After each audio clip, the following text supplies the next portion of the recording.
Hola amigas, amigos, es un gusto saludarlos. Ahora estamos en el programa de Línea Médica y cercanos ya a estas fiestas. Cabe decirles que no se olviden que en las ofrendas coloquemos ya ofrendas para gente que cuidaba su alimentación. Aparte de nuestros dulces y todo lo que hacemos, pues hay que poner frutas, verduras y agua también. Y bien, vamos a hablar de lumbalgia. Lumbalgia es un tema de actualidad. Me han estado pidiendo porque en estas fechas es cuando se incrementa el dolor lumbar y aparecen muchas dudas. Entonces vamos a hacer más grandes sus dudas, seguramente, pero van a poder entender algunas cosas. ¿Por qué?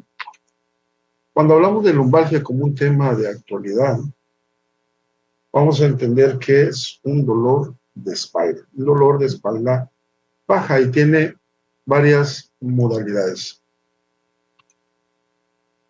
¿Qué tipo de dolor es? Es por músculos, es hueso, son alguna víscera como los riñones, es un patrón mecánico inflamatorio, está inflamada la columna, están inflamados los músculos, hay fiebre, aumento de la temperatura, lo normal que es de 37 grados, hay afectación de estructuras nerviosas, es decir, está dormido algún dedo del pie, entonces habrá que ir a urgencias. Se ha encontrado que la lumbalgia es una sintomatología muy frecuente porque no es una enfermedad, es un dolor de espalda baja que puede acompañar alguna enfermedad. Y entonces el gasto económico que supone la lumbalgia por las incapacidades es bastante alto. Y cuando vemos algunos estudios, por ejemplo este de España, vamos a encontrar que 73% fueron afecciones de la columna lumbar, lo cual nos muestra que es bastante frecuente, pero muy interesante porque ¿cuál es la causa del dolor lumbar? Y entonces observen que el 80%, es decir, de cada 100 casos, de cada 100 casos, 80 casos no sabemos por qué duele. Y solamente se va a saber en un 5% cuál fue la causa del dolor y probablemente el otro 15%, pero de 80%, ¿no? ¿Y esto por qué? Porque cuando nos duele la espalda baja, si nos vamos con respecto a la columna, y específicamente a la columna, nos pueden doler los huesos, que serían las vértebras en este caso.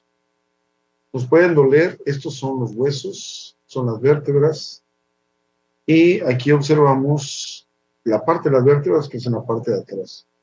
Nos pueden doler las articulaciones, este es el disco vertebral, y nos puede doler el disco vertebral. Ahora, nos pueden doler las articulaciones de las apófisis y también nos puede doler la articulación sacroiliaca, que esa enseguida la van a ver. También nos pueden doler los ligamentos, nos pueden doler los músculos que van a estar en la parte de atrás, las coberturas de los músculos que son las fascias y las raíces nerviosas. Entonces son muchísimas estructuras. Aquí observamos cómo es, esto sería el disco, esto sería toda la vértebra, todo esto. En este hueco vemos las raíces nerviosas y cómo van saliendo a los lados. Es decir, en la columna vertebral tenemos 31 pares de nervios raquídeos.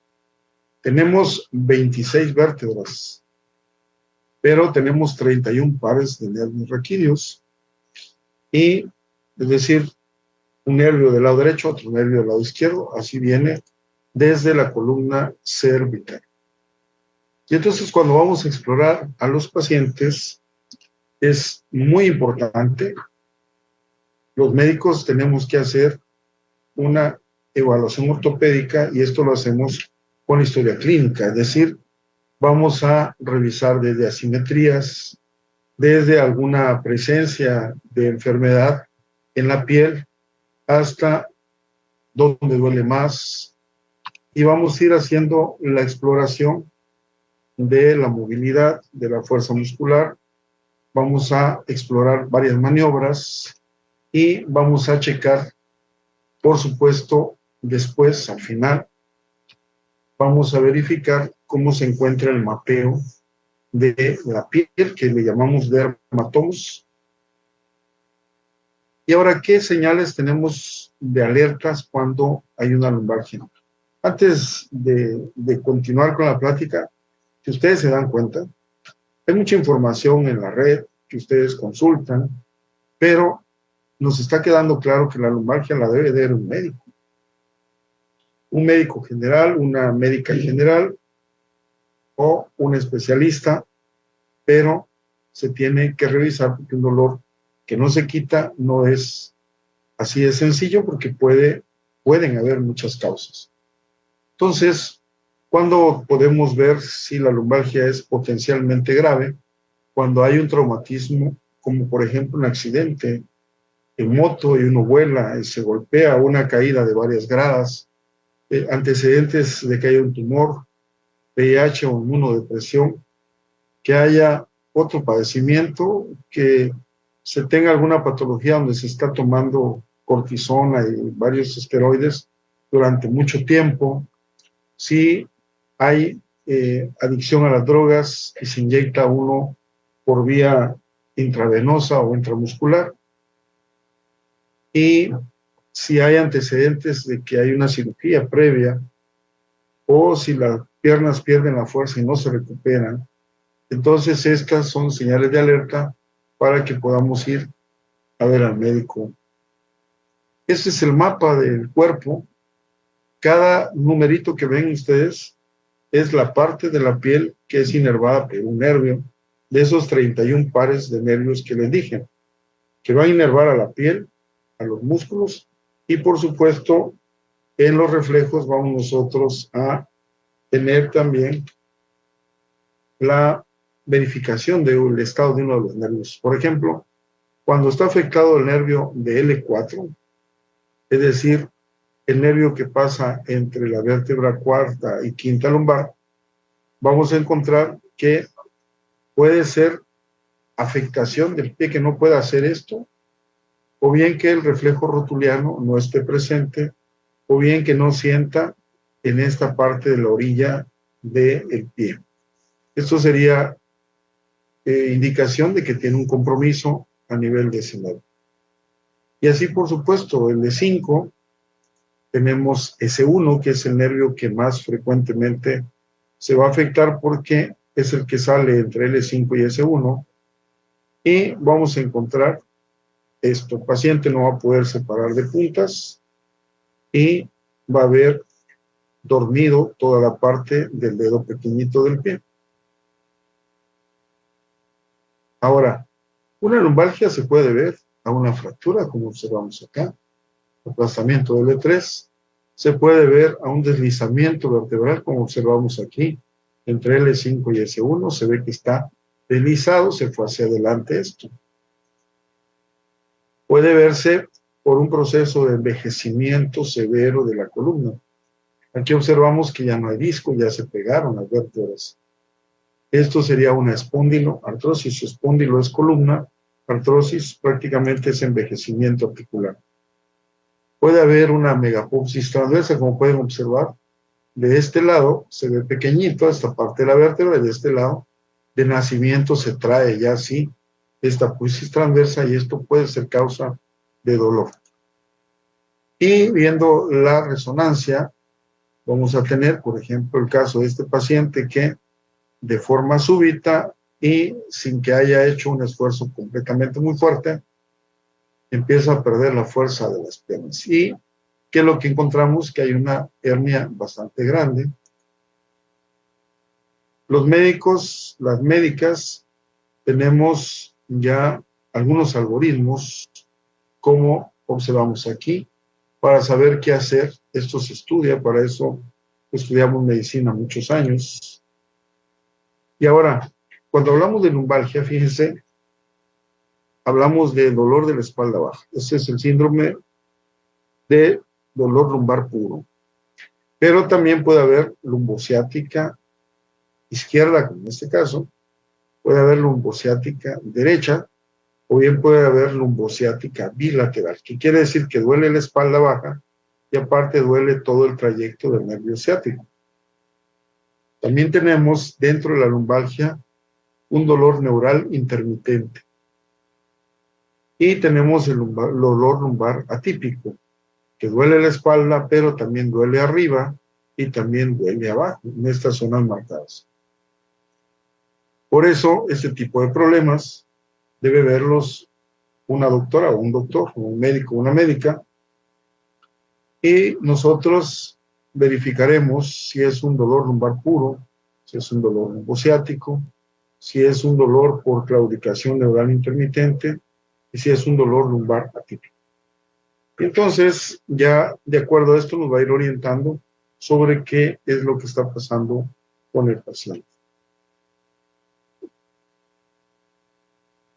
Entonces, cuando vemos la resonancia magnética, nosotros ya prácticamente estamos completando el estudio del paciente. Previamente lo tuvimos que haber revisado, valorado, pedirle estudios y descartar otro tipo de problemas.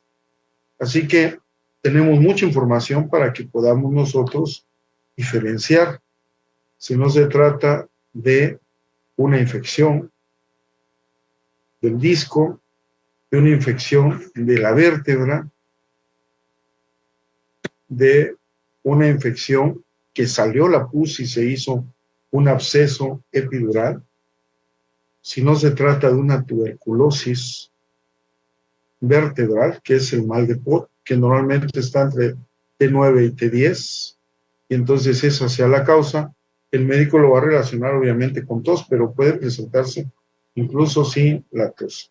Es una infección del disco, así que la lumbalgia puede ser también manifestación de una persona que tenga un cáncer por metástasis en las vértebras. Entonces, afortunadamente para quienes nos están viendo, esto es lo menos común. Pero por supuesto que cuando haya un problema de lumbalgia, no lo tomemos a la ligera y mejor que lo revise alguien experto, como es una médica o un médico. Y nos van a completar algunos estudios. Por ejemplo, aquí, en este cáncer, vemos cómo están tomadas prácticamente todas las vértebras. Así que la lumbalgia no se considera una enfermedad, sino una manifestación de alguna enfermedad. Y estas enfermedades podrían ser de los riñones, de la próstata, del páncreas, de algún órgano retroperitoneal, ya hablábamos del riñón, del intestino grueso, del colon, de alguna parte de la matriz, como sería el ligamento uterosacro, algún problema de la matriz como la endometriosis, el cáncer de endometrio, una afectación de una arteria, como sería un aneurisma abdominal, que puede ser de la arteria aorta. Y voy a ir cerrando la plática viendo algunos ejercicios que deberíamos hacer. Para los dolores comunes, deberíamos hacer algunos ejercicios y la lumbalgia se debe quitar. Aquí observamos algunos. Hay otros ejercicios que no es como este, ¿no? Que tengo un dolor que me pase de acá para allá, que puede ser un dolor pasajero. Eso esperamos que sea un dolor que va de un lado a otro. Hacemos ejercicio y se nos quita, ¿no? Claro que aquí es un chiste. Y entonces debemos ayudarle al médico o a la médica a decirle dónde nos duele, ¿qué? Para poderle ayudar. Y entonces, ¿qué es la lumbalgia? Un reto. Es decir, un dolor de espalda localizado en el último arco costal hasta la región de los glúteos. No es una enfermedad, ni una entidad diagnóstica, sino que se trata de un dolor de duración variable en un área de la anatomía, que esto dice la Organización Mundial de la Salud. Y es muy frecuente, afecta a 1 de cada 6 o 7 personas a lo largo de la vida. Es un padecimiento que en la actualidad solamente lo está igualando los problemas de las rodillas.